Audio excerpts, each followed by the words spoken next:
Hello, I'm Steve Davis and welcome to the story of snooker.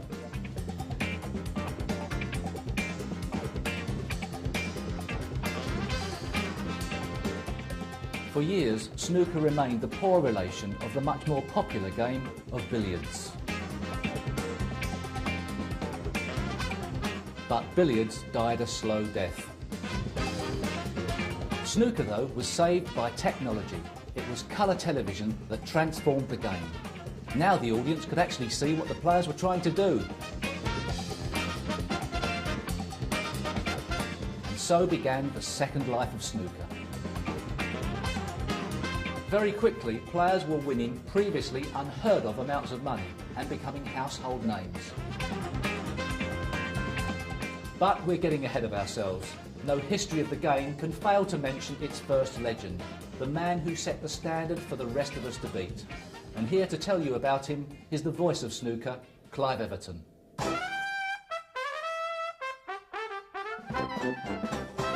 If it hadn't been for Joe Davis, snooker as we know it today would most likely not exist. He was the game's life and soul and its guardian angel during the many years that it struggled to imprint itself on the nation's consciousness. Like so many of the early snooker players, Joe was initially a billiards player. In 1928, he became world champion.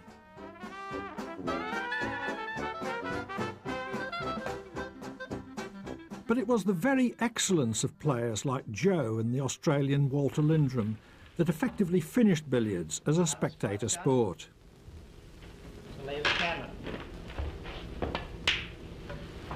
98. These players had perfected the game to the point where breaks could go on forever, or what to the audience could seem like forever. 100. That's how to make 100 break. I see, Walter. And how do you make 1,000 break? Just make 9 more hundreds. The public wanted something more competitive, more dramatic. Joe directed his energies into developing snooker from its very small beginnings.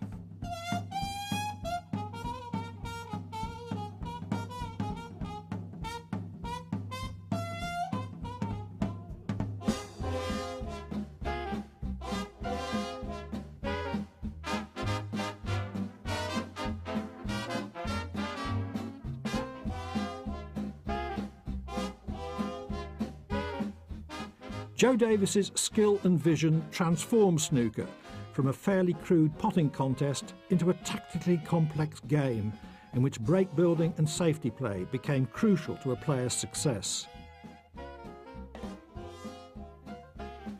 In the process, he became snooker's first world champion, a championship he himself had instigated in 1926.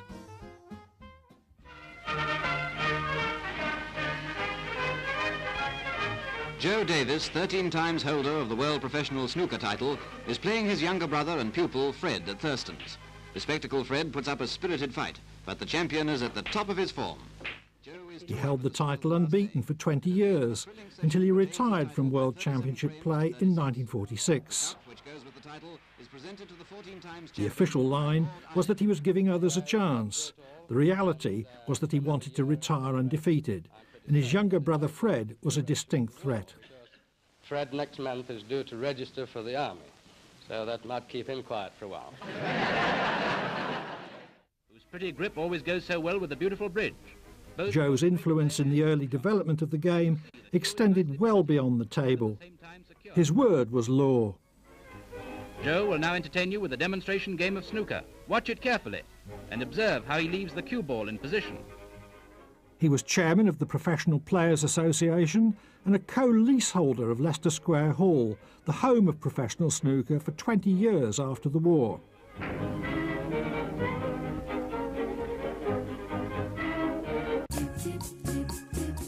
But for most professional snooker players, like John Pullman coaching here at Butlins, life wasn't easy. Money came mainly from club exhibitions. In fact, between 1957 and 1964, there were so few professionals and so little public interest that the World Championship wasn't even staged.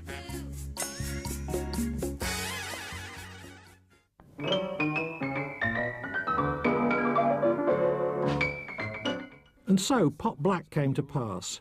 a 15-week series of one-frame matches. Players regarded results as immaterial, but their faces became familiar to the general public. Very quickly, Pot Black became BBC Two's second highest rating show. Snooker was on its way to becoming a major television attraction. One young man was watching these new sporting heroes on television with a special interest. When I started to take an interest in the game, there were two players who were sweeping all before them. Between them, they would win the World Championship 9 times.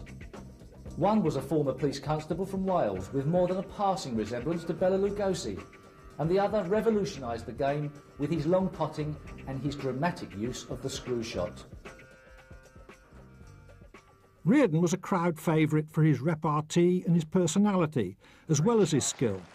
He won his first world title, untelevised, in 1970, his second in 1973. Wants the rest for the blue, and he's then got a chance of clearing the table.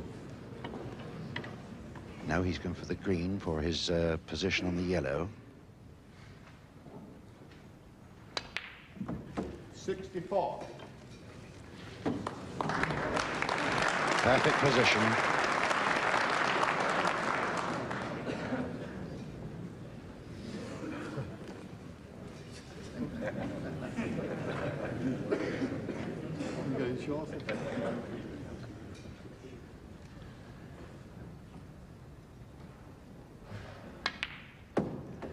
Not quite hard enough back for the green as the ball. He must now part and then the brown.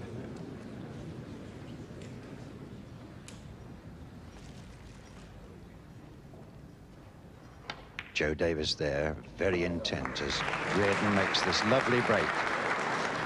69.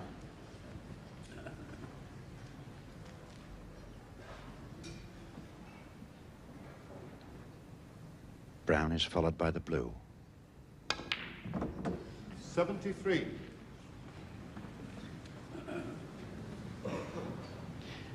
Taking it up into the top pocket.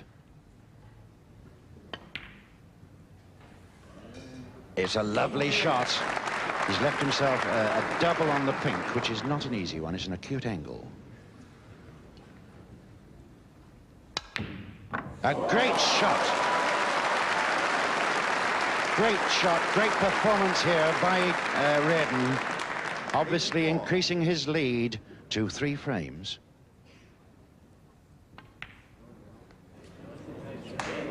A lovely break there. 7-0 down to Australia's Eddie Charlton after the opening session of their 5-day final. Reardon recovered to win 38-32. First frame of the last day's play. 98 points to Charlton's 18, and so increase his lead now. To retain the title in 1974 and 75. 24 frames to 21. The magic 25. Surely soon to go up on the scoreboard there, above the name of John Spencer. Spencer won the title twice in his first 3 attempts, and for a third time in 1977, beating Canada's Clive Thorburn in the final of the first championship to be staged at Sheffield's Crucible Theatre. Top pocket, the pink over the centre.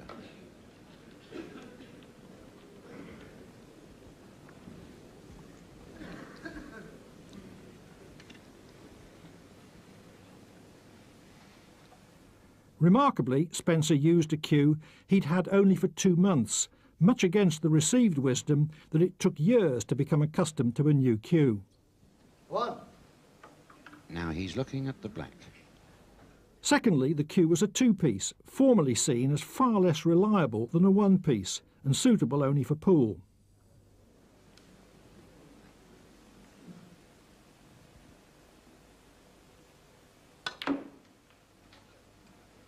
Terrific amount of check side there on the cue ball.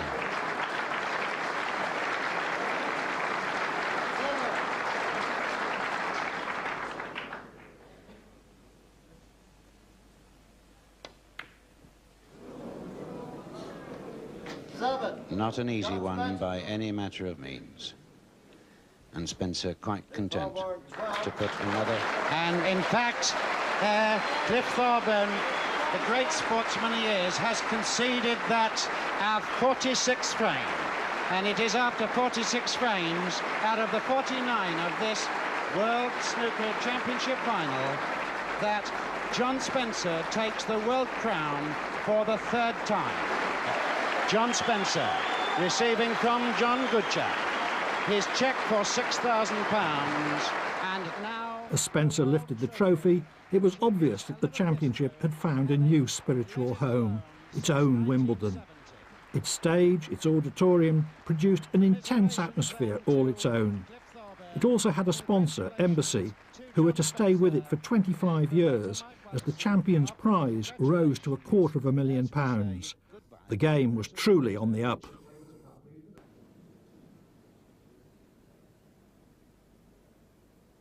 "1978 was a key year in the story of snooker. The BBC's decision to cover the championship from first ball to last proved that the public was prepared to watch snooker for hours at a time, following their own favourites and watching plots and subplots develop over several days.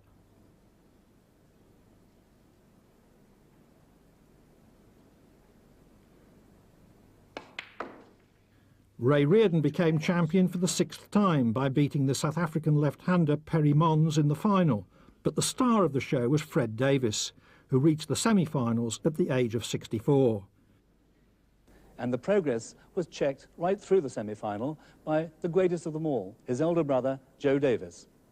Oh, yes, this young brother of mine, yes, yes. Well, I think he's got a new lease of life from somewhere. And he's played a double. The semi-final between Davis and Mons provided not only the most dramatic match of the championship, but off-table, a tragedy.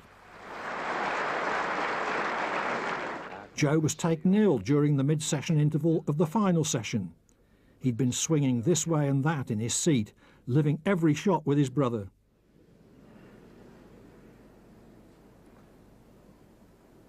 It was too much for him. And he's restrained. 19, Fred Davis. Well, what an extraordinary shot. He collapsed, survived a heart operation, but died in convalescence a few weeks later. Fred Davis then 11 points in front. Is he really looking to the heavens?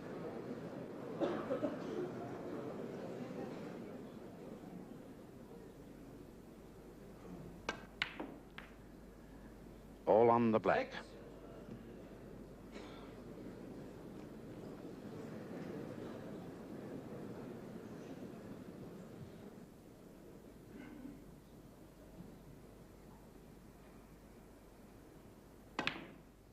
It's a great shot. If there was any consolation, it was that the game's first legend had at least lived long enough to see the championship become an accepted highlight of the British sporting calendar.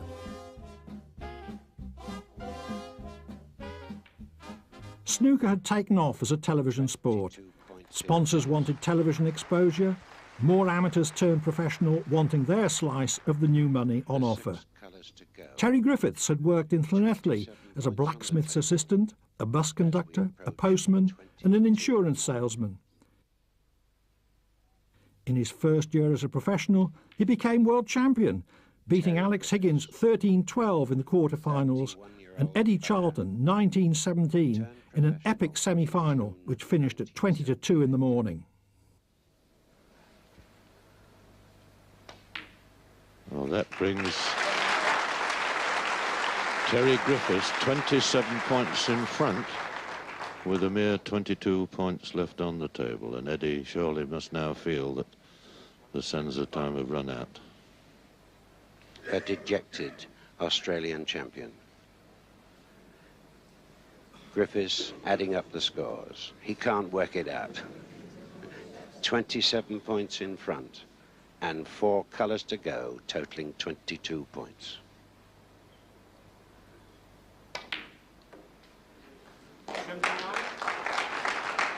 His first entry into the championship, having won 2 matches in the qualifying, firstly beating Bernard Bennett and then Jim Meadowcroft.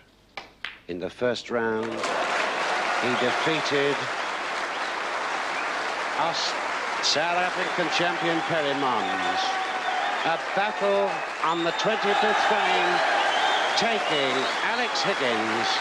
And now, to the roar of the audience, Terry Griffiths defeats the Australian champion to go through into the Embassy final at his first attempt.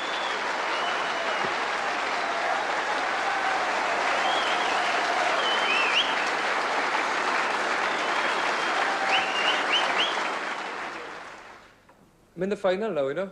Terry The final wasn't so dramatic. Griffiths beat Dennis Taylor 24-16 for the title to put a new name on the trophy after a decade of three-way dominance. 6 titles for Ray Reardon, 3 for John Spencer, 1 for Alex Higgins.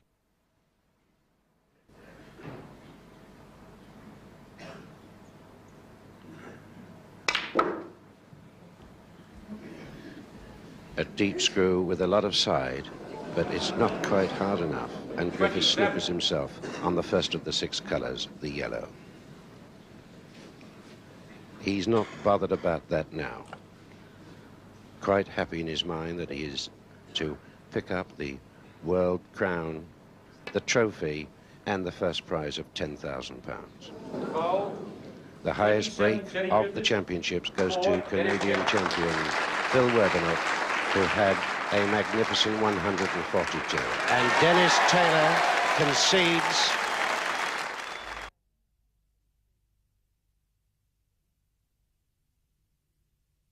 If there was one undisputed genius of the game in its early television era, it was Alex Higgins.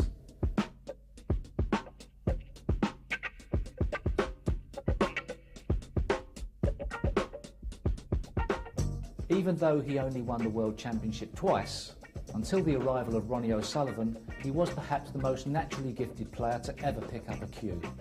He was fearless and outrageous, both on and off the table, but as so often with genius, it came with a high price.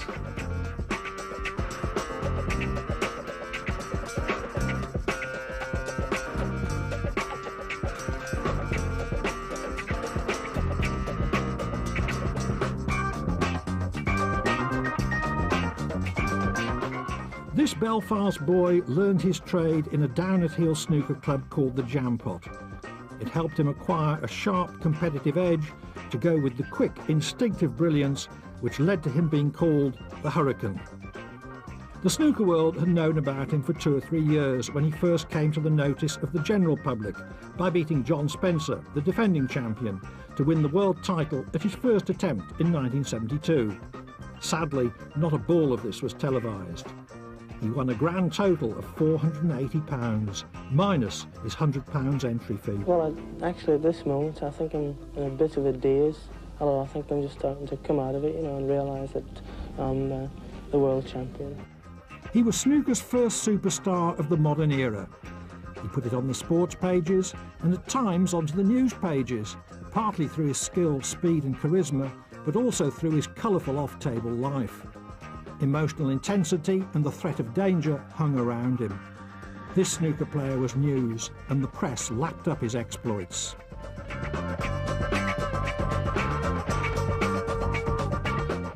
Only intermittently, though, did Higgins sustain the inspiration which had carried him to the 1972 world title. Reardon and Spencer were too consistent for him on the whole. Reardon demoralised him in his second world final in 1976. Beating him comfortably 27-16. This read very steadily into the centre. He plays it very steadily, but it's still on the table. And he's missed it. Now what's he done? He has conceded. In 1980, Higgins lost in the final again to the grinder, Cliff Thorburn, partly because he started playing to the gallery when he was 4 frames in front. Cool, resolute, consistent, Thorburn overhauled him to win 18-16 and become the Crucible's first overseas champion.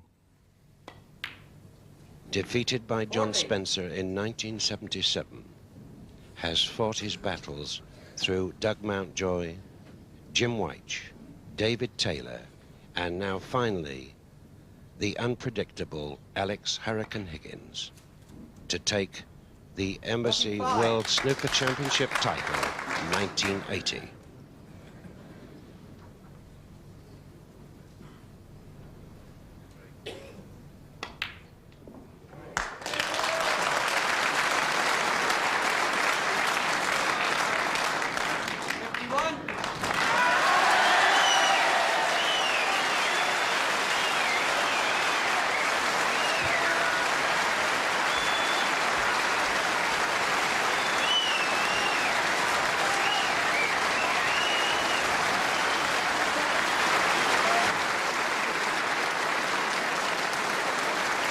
I'm speechless, but I must say that it's very difficult to play in front of Alex Higgins' home crowd. It's the same thing when Alex comes over to Canada.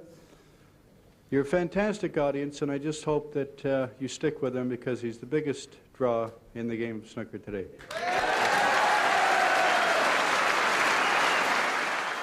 Alex, a tribute from a champion there, and you know what the crowd think about it, but you must at the moment be the most disappointed man in the world. I've had disappointments before, but I'll bounce back. The thing is, I lost the match, really, the third session, when I was 7-3 in front. My old crowd pleasing bit come back again. Yes. But it's hard to live with. But I mean, I do, but I'll bounce. In 1982, Jimmy White was 2-up with 3 to play against Higgins in their world semi-final. Higgins' 69 clearance to win the penultimate frame on the black is still the most famous and most breathtaking match-saving clearance in the history of the game. 12.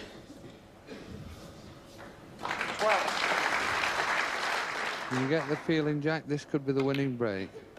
13.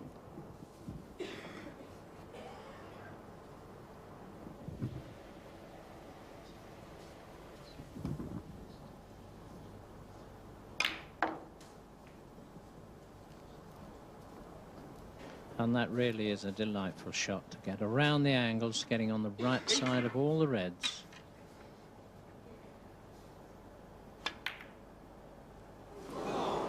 So Alex breathes again. 59 points in front now. And still enough points on the table for Alex, if he can just take his opportunity.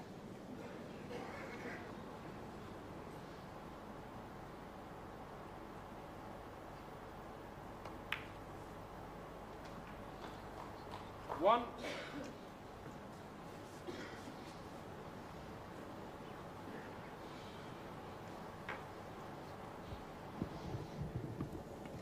Well, what would you do here, John? Well, I think he's got to have a go at the blue or the green. There's plenty of points on the table for Alex.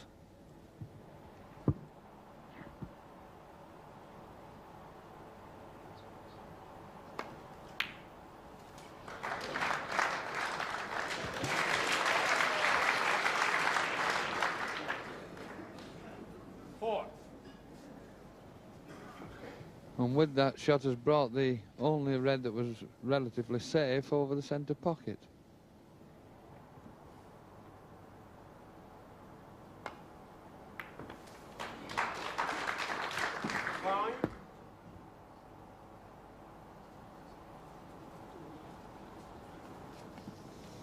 And at the moment, Alex just isn't getting the run. He had it in the early stages, but it's left him at the moment.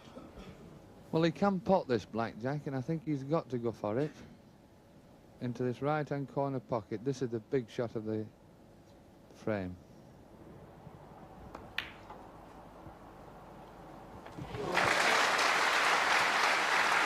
And that's a tremendous shot under pressure.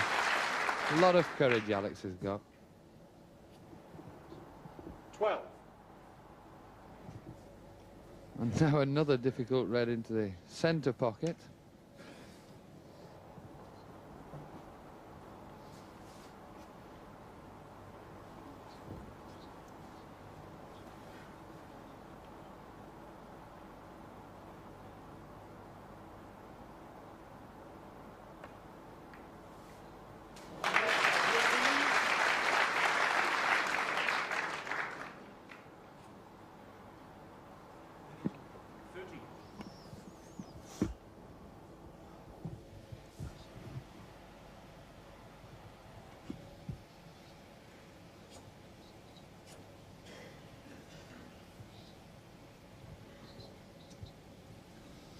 And Alex not able to afford any mistakes. If he's going to go for a colour to play for the Reds, he must get it, or else it could be the end of the match. Well, it's not an easy position, this. He might elect to play safe. Looks as though he's going for the blue into the top right-hand corner. And then another tremendous shot.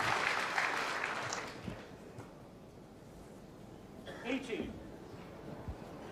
Quiet, please, gentlemen.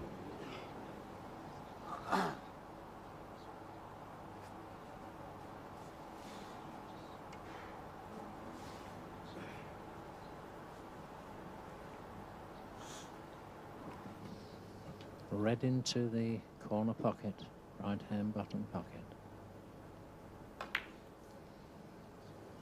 Oh, and that's a beautiful shot.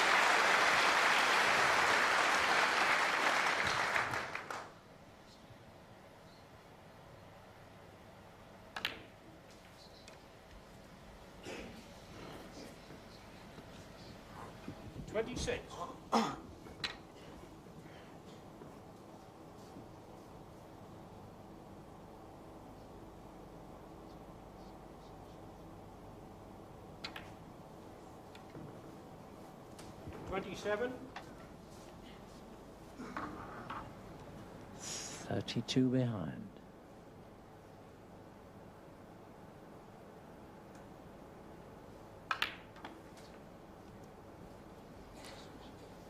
Red in the middle.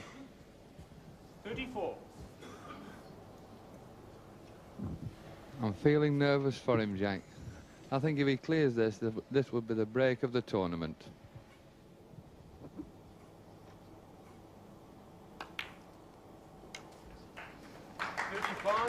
And here we have the colours on their spots. Yes, Jack, all easy shots these normally, but every one a pressure shot in this situation.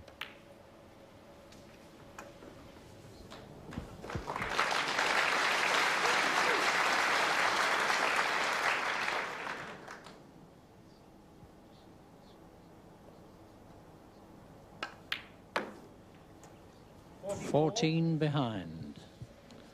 Just has to hold it together for 5 more shots. Tremendous break, this. 47.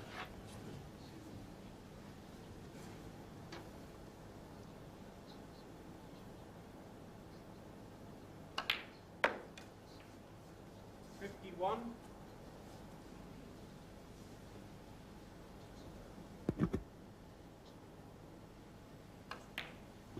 Beautifully on the pink. And he needs the pink and the black. And he's on the black. 62. And what a fabulous break if he knocks this black in. Oh, marvellous!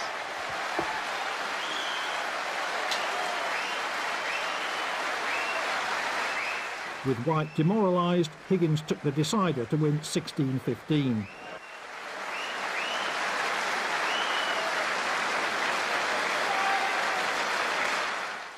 For the game of snooker. And in a gripping final against Ray Reardon, he produced a devastating closing burst to prevail 18-15.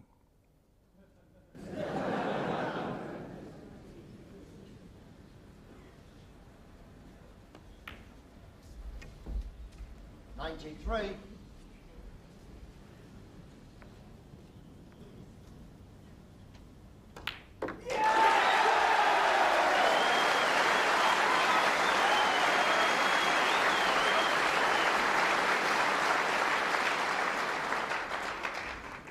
$101.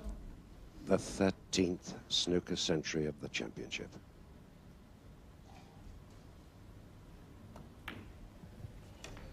And what a time to make it, Ted. Fantastic.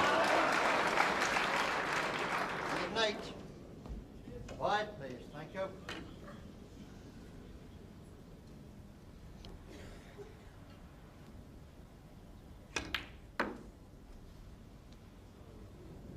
$110.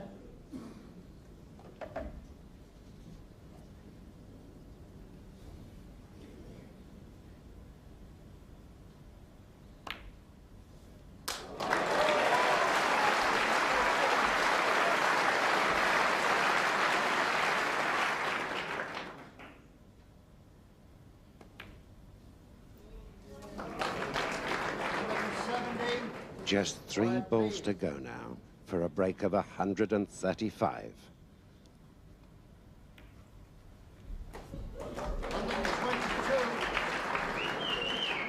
Ray Reardon has sat in his chair for the whole of this final frame.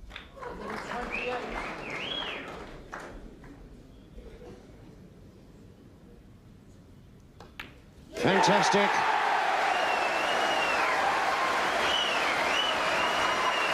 And the Embassy World Snooker Champion for 1982 is Alex Hurricane Higgins.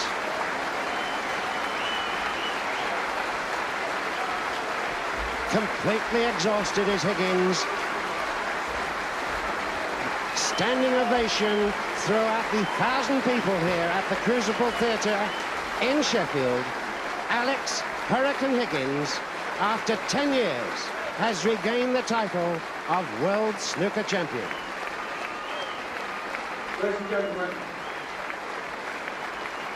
And admirers all the way round, the fans coming forward. Congratulations from every side for this extraordinary young Irishman who has done so much for the world of snooker since he came on the scene just 10 years ago.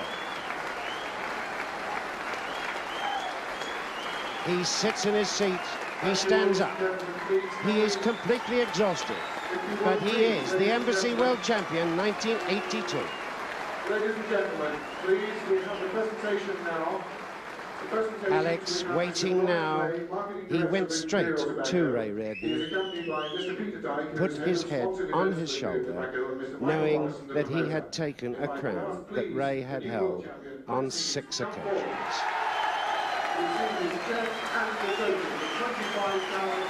Alex Higgins, ladies and gentlemen.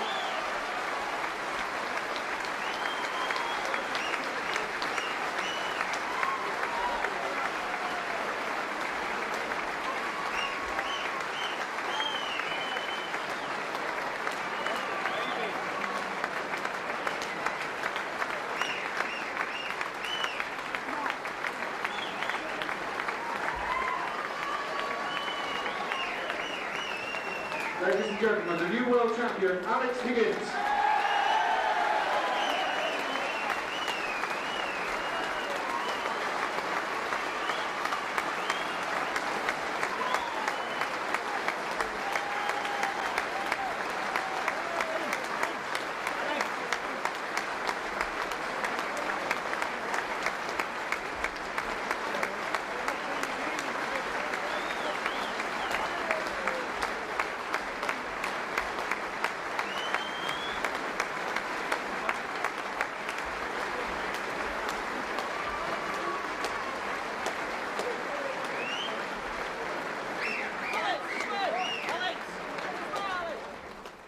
These scenes are for many people the most enduring image of Alex Higgins, but sadly, inevitably, the euphoria of this moment didn't last. His own roller coaster life plunged and soared on and off the table. His spells of brilliance became fewer and further between as the years went by. His verbal and physical aggression, his long list of disciplinary offences, commanded more headlines than his performances on the table. At the 1990 championship, he cut a sorry figure. Sliding down the rankings, he'd lost all his money, much of it in a disastrous management entanglement. He was divorced, a new relationship had broken up, and he was facing serious disciplinary action. Beaten by Steve James in the first round, he sat alone in the Crucible auditorium long after the lights over his table had been switched off.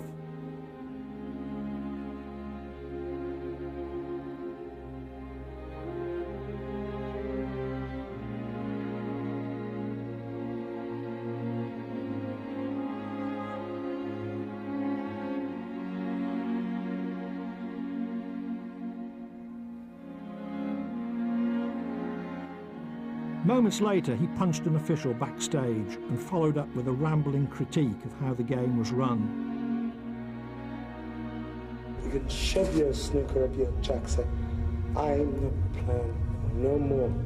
I won't be raising a cue again. I've had all sorts of thrown at me by the media over the last 6-7 years. I was supposed to be the stalwart of the game, the guy that took all the brunt, and the kid that took all the brunt is absolutely sick up to here and further about taking all the shit, and I'm not prepared to take it any longer. It's interrupting my private life, my children's life, a few relationships, and well, let's see what you do without me, because I ain't playing no more. Good night, boys. Alex, is there no chance you're reconsidering this? No. Within this diatribe, there was the odd nugget of truth that one way or another, he'd effectively said goodbye to anything but bit parts in tournament snooker. Anyone who saw Alex Higgins as the tempestuous star, or the free spirit that couldn't be controlled, or simply as the self-destructive genius who threw his talent away, would probably also recognise his polar opposite.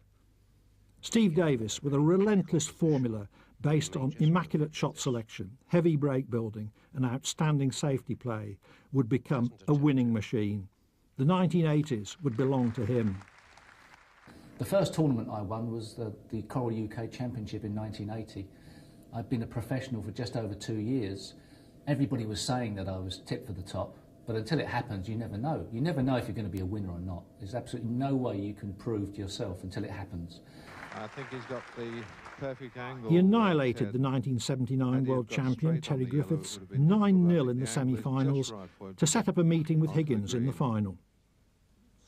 And I think perhaps my moment of realisation happened after I won my quarter-final match. I can't remember who it was against, and before my semi-final. I was preparing for the match and I was lying in the bath, and it actually dawned on me, quite a significant moment, that I could actually win this.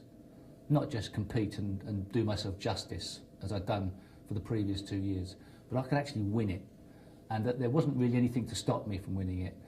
And it wasn't so much a case of me thinking I was better than the players I was playing against, because I beat Alex Higgins in the final, one of my heroes in many ways, and a player I was frightened of playing because of his genius qualities. 3 points ahead. But I just sensed that I was perhaps capable of winning, and perhaps I was relaxed enough that that was the case. Londoner from Plumstead, Steve Davis, making his debut in a big-time championship. The first time he's appeared in a final, is about to don the crown of UK champion. I'm sure as the years go by, you will see him, as I hope to, wear the world crown. And there he is with a big smile.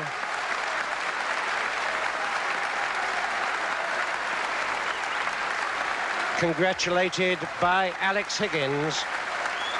Our crowded audience thrilled with this 23-year-old Londoner who has fought his way through from the first round of this UK Championship right the way through, defeating several champions on the way, and finally taking victory over Alex Hurricane Higgins at 16 frames to 6. I'd won the UK Championship in 1980, which was in the same season as winning the World Championship in 81. By that time I'd jumped up a standard, that I was walking to the table with so much confidence, arrogance included, that people started to be frightened of me, and frightened of that momentum and the weight behind that I carried. And so it was sort of as if it was natural, a progression, looking back. At the time, obviously, just marvellous moment. Can he slam this blue into the top pocket? He led Doug Mountjoy 6-0 in the final and beat him 18-12. He's breathing heavily as he comes down to this final pink. And that's it. The world snooker champion, 1981, Steve Davis. Davis was deeply satisfied. His manager, Barry Hearn, was ecstatic. From his manager, Barry Hearn. If we can keep centering it so strongly on... Whilst Davis continued to do the business on the table, Hearn did the business off it in a way that no snooker manager had ever done it before. Exhibitions, sponsorships, promotional contracts, equipment contracts were all set up. The good times were rolling, and so was the cash. When I started playing snooker, I was just sort of shy, quite introverted. Obviously very good with the snooker cue in my hand, but not much else. And it's always nice to have somebody on your side. And Barry was the complete opposite. He was loud and brash and full of confidence and talked things up. He was a natural salesman. And he was selling me to the public in a way. 點啊？精彩啩？幾好？不過世界冠軍始終係我，淨係睇我飲酒就知啦。金花 XO， 我話係最靚嘅 XO。 He acted the part of, in a way, like an older brother, but more like a friend who was always on your side. So for that reason, he sort of defended or deflected a lot of the attention onto his own shoulders. Let me just play snooker. And I responded, and he obviously sold me as a commodity off the table, talked me up, sold me, and the story got bigger and bigger, and obviously the reputation got bigger and bigger as well, and I backed it up with winning on the table.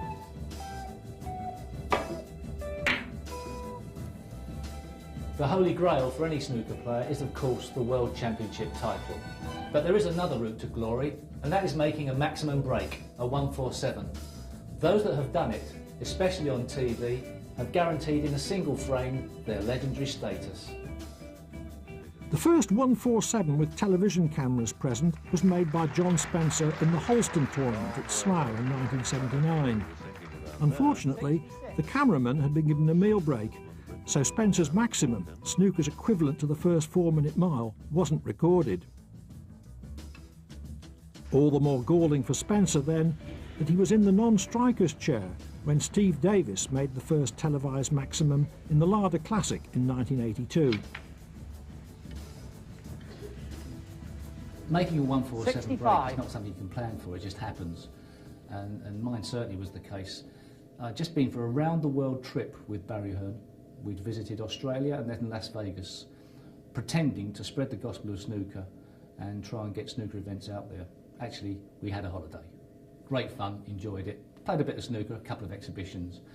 I flew back into Heathrow, went straight up to Oldham in a taxi, I think, and it was snowing in Oldham, and I had total jet lag. I didn't know where I was, didn't know what continent I was in, and played the first 4 frames against John Spencer. 2-2 at the interval, shown nothing remarkable whatsoever. I was nearly falling asleep in the interval, in the dressing room, and I went out, and John Spencer broke off. The ball went badly, didn't really get the white ball down the other end of the table, and I potted a good red in the middle pocket, and I was just off and running. And to this day, I don't know whether it was because I was so tired that when it got to the last few balls, I wasn't as nervous as I would have been or would have expected to have been. And just come off the cushion for black. 89. Well, a little bit straight on that. We'll have to see a bit of a deep screw here.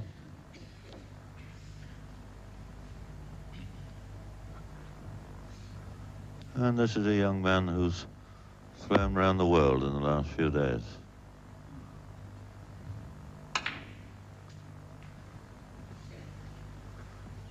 Red into the middle. Again, 96. good angle to screw back for the black.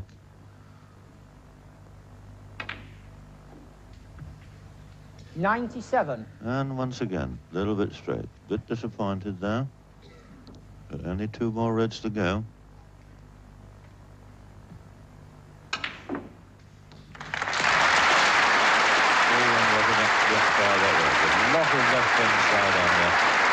But unfortunately, I don't think he's got the angle to get on the black. We'll play a deep screw, I would think. And that's fair enough. 105. What a magnificent break this is. This is very exciting.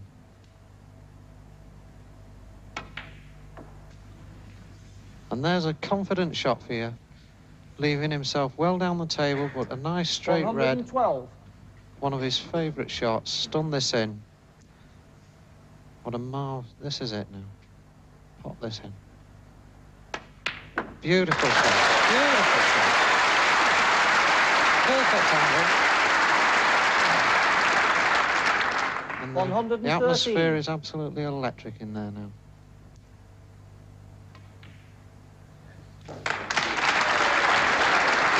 Well, as if this young man hasn't made enough history in the last 12 months. After potting the last black and then knocking in a long last red, I then realised I was on the brink of doing something very special in the game, the first televised 147 break. I potted a very good black, came down the table for the yellow ideally placed, and then proceeded to make a bit of a pig's ear of it.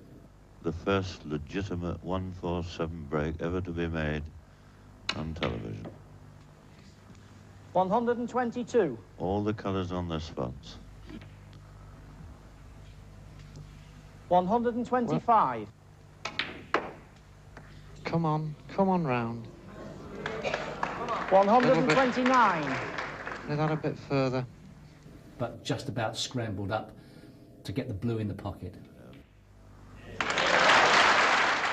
And I came very badly on the pink ball, and I had to get the rest out. And wasn't really guaranteed to pot the pink or to get position on the black. Managed to sneak the pink in. Of course, the crowd were going mad. It really was an exciting moment to be around the snooker world. And he's playing this with a lot of screw to stay on the black. Come on, get in. Fabulous shot. Fabulous shot. And this is it. The first 147 break on television